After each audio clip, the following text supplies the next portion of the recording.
Oh, hi there, everyone. Welcome to another Cardwell's Cauldrons here at Geektopia Island. I'm Cardwell. And I'm Kevin. And today, on good old Legion's Realms at War, we are going to dig into the dark side of the heroes. Not too dark, but just a little shady stuff here and there. It's going to be called Fear and Loathing in Alburdunn. And here, we're just gambling. That's all we're going to be doing. We don't know if we're going to win or not, but hey, that's the chance we're taking, right? Yeah, that's what you're going to Alburdunn for. Exactly. But before we get into it, go and remind you that we do have a Patreon. It only takes $1 to support us, and we appreciate it very much of that. And there you'll go ahead and find our tier list and see which one of all the rewards that you can do and do all that stuff. And all the deck techs come a week early, so you can get to see all this fun stuff. And with that, we'll get into the heroes section of the Warlord.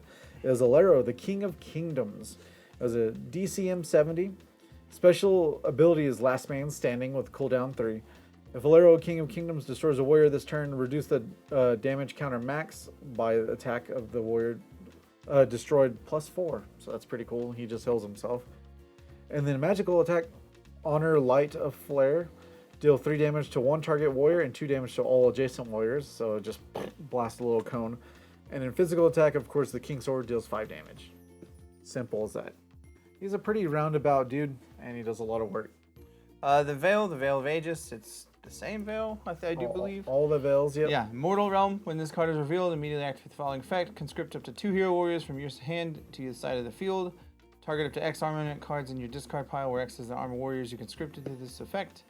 Equip 1 armament card to each warrior or both to one warrior, ignoring its conditions. So sadly, with this deck, none of this is going to really help, because we actually have most of the bounty realm warriors here that we'll definitely get into instead of heroes. But with that, the synergy, of course, is still Beacon of Hope because it's really good.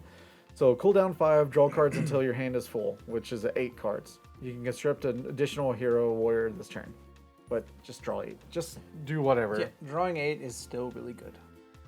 The Guardian is Viviana, the Festival Royalty. She has AP of 50, which is really strong. Yep. At the start of the game, after mulligan, search your deck for 1 Alburdunn Bounty Realm card, add the search card to your hand. Consume 10. If your Warlord uses their special ability for the first time this turn, you can search your deck for 1 Alburdunn and or 1 Majik Bounty Realm card, add the search card to your hand. So good.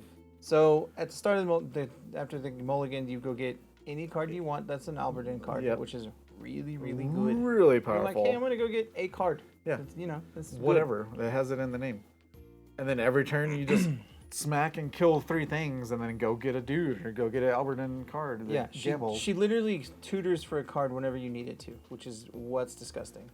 It's so good. So extreme. Because our first warrior here is Majik, Blade Dancer. It's a warrior attack 1. It has Gamble.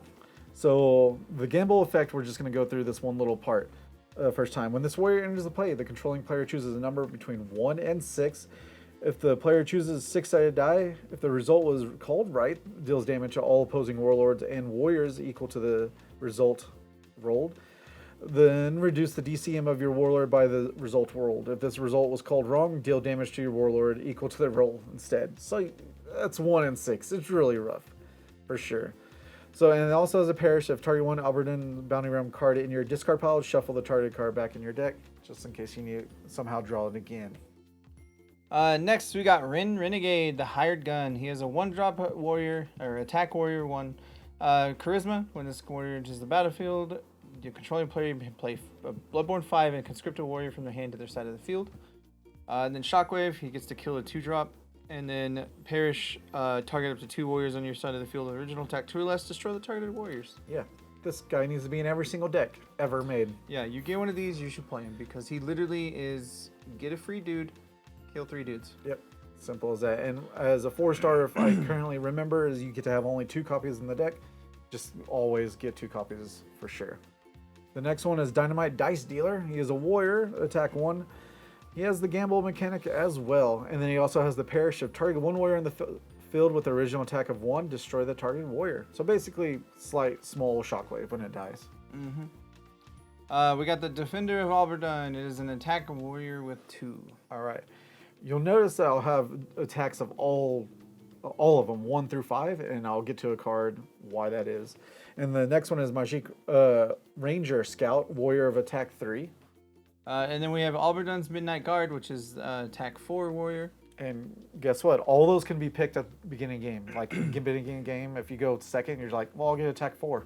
Yeah, you just needed an Alburdunn dude. You're just like, hey, cool. I need a dude. Done. Let's go.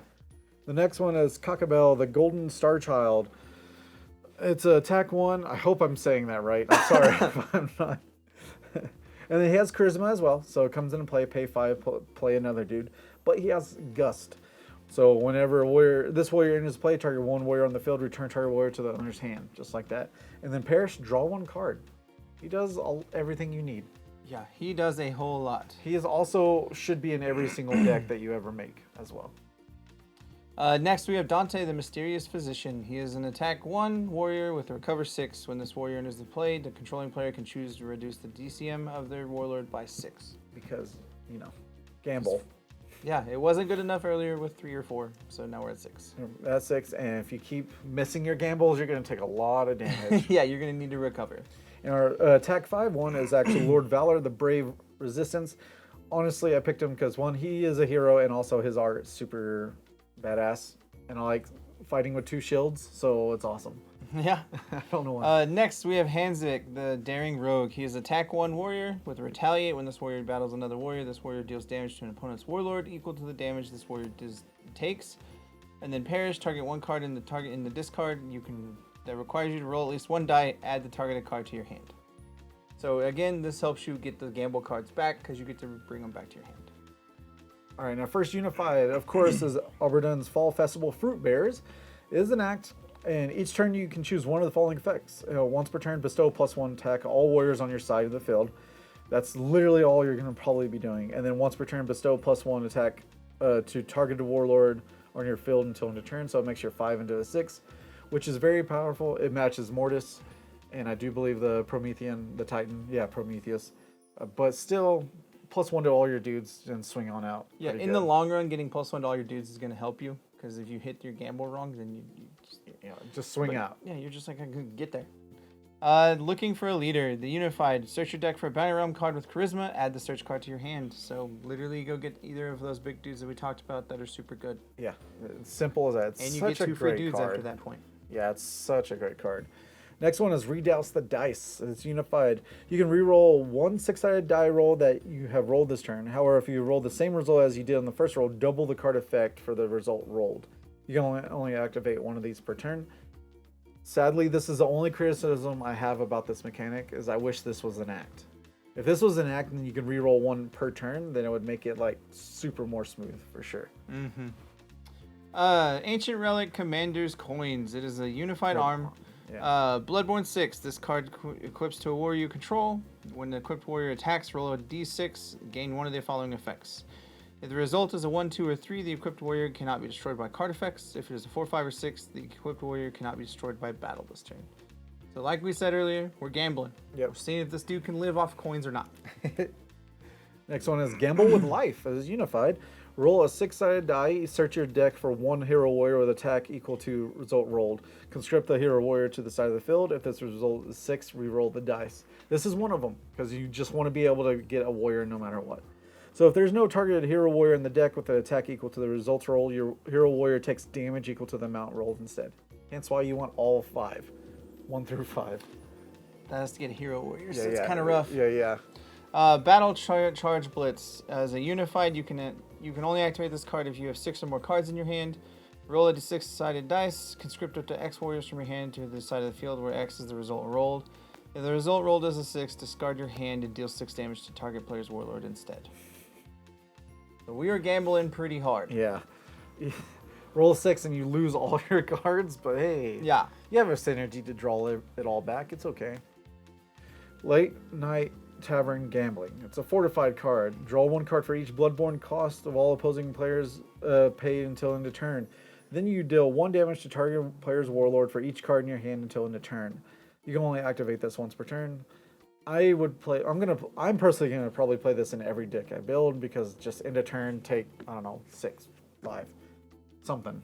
Yeah, because people play Bloodborne all the time. Most of the warlords have a Bloodborne ability. Yeah. So this just sits as a fortified. Just be like, hey, take extra damage. For no reason. Thanks. Yeah, Harvest Moon is the next fortified as an act. Once per turn, you can target 1 warrior on your side of the field. The targeted warrior gains Perish. Draw 1 card until the end of turn. If this card is in your discard pile, you can pay consume 20 and eradicate this card to draw 2. You can only activate one of these face up. It's really good because it just is once per turn. That dude's about to die. Put +1 or I draw a card on it. Yeah. So it's literally you get +1 on that dude. And if you desperately need to draw 2 cards and you have consumed, then hey, Yeah. get there. And this is, I don't know, probably our favorite card of the new set. Yeah, it's really good. The Great Feast Hall of Alburdunn.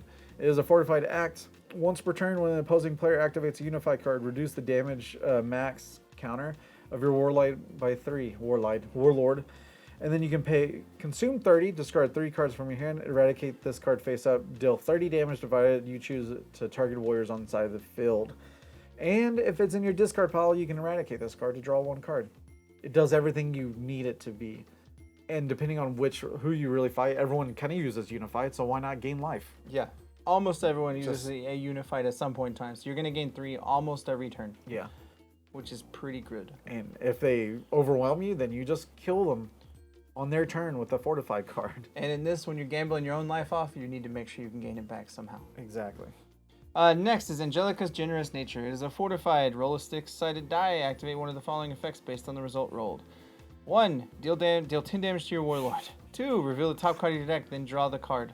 3. Search your deck for a Unified or Fortified card added to your hand. 4. Reveal the top 2 cards of your deck, then draw 2 cards. 5. Target 1 Unified or Fortified card in your discard added to your hand. And then 6. Deal 5 damage to target player's Warlord. Again, rolling the dice to see what happens. Just doing it. Alright, Ryze of the Forgotten Resistance. The Fortified Bloodborne 5. As additional cost to play this card, discard 2 cards from your hand. Activate this card when the opponent declares a direct attack to your Warlord. Target up to 5 Hero Warlords in your discard pile. Each with different attack powers. Revive the target warriors to your side of the field and revive them. And becomes the new target attack. It's just help to defend yourself, pretty much. Simple as that. The 6 sides of power. Fortified. Target 1 hero warrior on the field, then roll a 6-sided dice. Bestow +X attack to the targeted hero warrior until the end of turn, where X is the result rolled. If you activated this card when you have 3 or more armament cards in your discard, the targeted hero warrior also gains Perish. Search your deck for 1 card that requires you to roll at least 1 dice. Add it to your hand. Gets you back cards and gives you plus attack to a dude. Yep, just a simple roll. Just done. And with that, that is the deck there. I don't know if it's going to win anything, but I had to at least make it. I had to take a gamble with it, see if it works. With that, if you want to see how it works too, just go ahead and catch us on our brawls every Tuesday night, and we'll see how this goes for sure. With that, hopefully you enjoyed your stay here at Geektopia Island, and you have a good day. Goodbye. Later. Make sure you hit that like button, guys, and subscribe to our channel. It would greatly appreciate it. Also, make sure you hit that bell to stay up to date on any of the notifications for our channel. And lastly, make sure you give us all the comments down below. We'll make sure we get them. And just to remind you that we do have a Patreon. It only takes $1 to subscribe. But for those Mythic and above Patrons, we like to give you a super thanks. And that would be Ryan and Magic Dragon Games. We appreciate it. Thank you very much. Thank you, guys. We love you.